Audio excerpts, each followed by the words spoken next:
Postseason basketball brings a whole new level of intensity to the Hardwood. The young Athens Lady Bulldogs got a taste of the excitement this past week, and Athens reporter Tony Heim is here to tell us about that. Tony, this was a frustrating season for the Lady Bulldogs.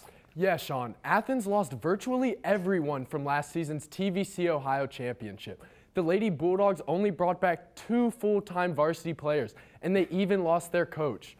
Athens' first postseason game pitted the Lady Bulldogs against Gallia Academy in an 8-9 matchup. Gallia prevailed 43-40 in the Lady Bulldogs' closest game of the season. The shots were there for the Lady Bulldogs, but they simply could not finish, shooting just 32% from the field.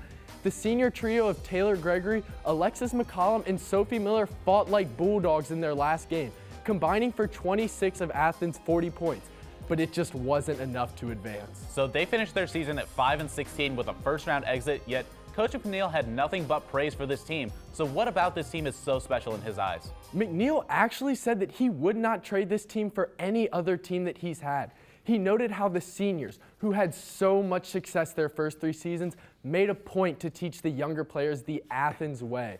Family was preached to this team, and family is exactly what this team was. Now, the Lady Bulldogs aren't the only team in the Plains preaching family to an inexperienced group. How is Coach Skinner handling his own coalition of underclassmen with the boys? Well, Sean, the Bulldogs were handling life without Griffin Lutz fairly well until they traveled to the Alley to face Alexander Friday night. The 59-31 demolition had everything to do with the Spartans' stifling defense. Alexander forced the Bulldogs to turn the ball over 24 times. When the Bulldogs could get a shot off, they were usually met by at least one Spartan. The absence of Lutz finally caught up to the Bulldogs, who had trouble getting any ball movement going.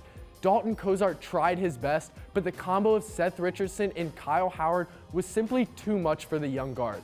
Coach Skinner understands there will be growing pains with this group, and that's exactly what this game came down to. When you have a young